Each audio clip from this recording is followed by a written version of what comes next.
అందరికీ షాలోమ్ అండి. బైబిల్లో ఇర్మియా గ్రంథంలో ఒక మాట ఉంటుంది.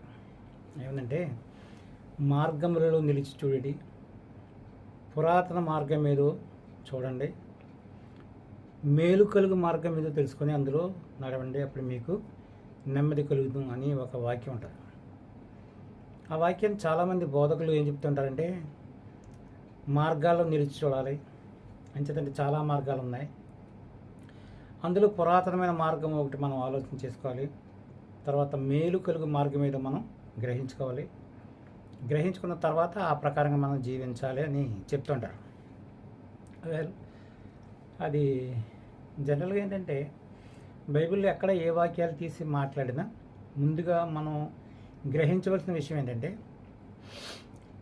ఆ వాక్యము ఎప్పుడు ఎక్కడ ఎవరి కొరకు చెప్పబడింది, ఆ కాలం ఏంటి, ఇవన్నీ కూడా మనం జాగ్రత్తగా పరిశీలన చెయ్యాలి. ఆ కాలం ఏమిటో, ఆ వ్యక్తి ఎవరో, ఎవరికి చెప్పాడు, ఎందుకు చెప్పాడు, అది మనకి ఎలా వర్తిస్తుంది అని ఆలోచన చెయ్యాలి. అలా మనం ఆలోచన చేస్తే ప్రతి విషయంలోనూ కూడా చాలా జాగ్రత్తగా వాక్యాన్ని పరిశీలన చేయొచ్చు. అయితే ఆనాటి కాలంలో అతను అంటే ఆ వ్యక్తి లేదా ఆ ప్రవక్త ఏ విషయం గురించి చెప్పాడు, ఎవరితో చెప్పాడు, ఎందుకు చెప్పాడు, ప్రజెంట్ మన కాలానికి ఆ వాక్యం ఎలా వర్తిస్తుంది అనేది మనం పరిశీలన చేసుకోవాలి. అలా చేసుకుంటే ఇర్మియా కాలంలో జరిగిన సంఘటన అది. ఇర్మియా కాలంలో జరిగిన సంఘటన కానీ 2000 సంవత్సరాల కిందట యేషువ మెస్సియా వచ్చిన తర్వాత ఆయన మాట్లాడుతూ ఒక మాట చెప్పాడు. ఏం చెప్పాడు ఆయన? నేనే మార్గము, నేనే సత్యము, నేనే జీవం అన్నాడు. ఆల్రెడీ మనము నేనే మార్గము, నేనే సత్యము, నేనే జీవం అన్న ఆ మార్గానికి కనెక్ట్ అయిపోయాం. కనెక్ట్ అయిపోయిన తర్వాత ఇంక ఇది ఒకటే మార్గం, ఇంక వేరే మార్గాలు ఏమి కూడా మనకి లేవు. నేనే మార్గం అన్నాడు. అంతే, నేను ఒక మార్గము అని అనలా.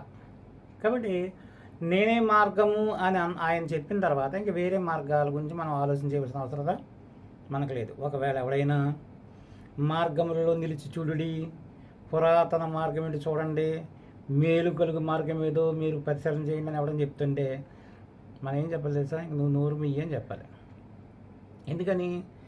ఆల్రెడీ ఆ మార్గాలతో మాకు సంబంధం లేదు, ఆ మార్గాన్ని చూడవలసిన అవసరం అంతకన్నా లేదు.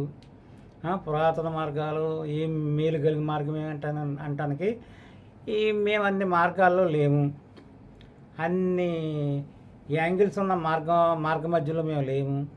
మాకున్న ఆల్రెడీ ఒకే ఒక మార్గము, ఆయన యేషువ మెస్సియా. కాబట్టి ఆ మార్గంలో మేము వెళ్ళిపోతున్నాం.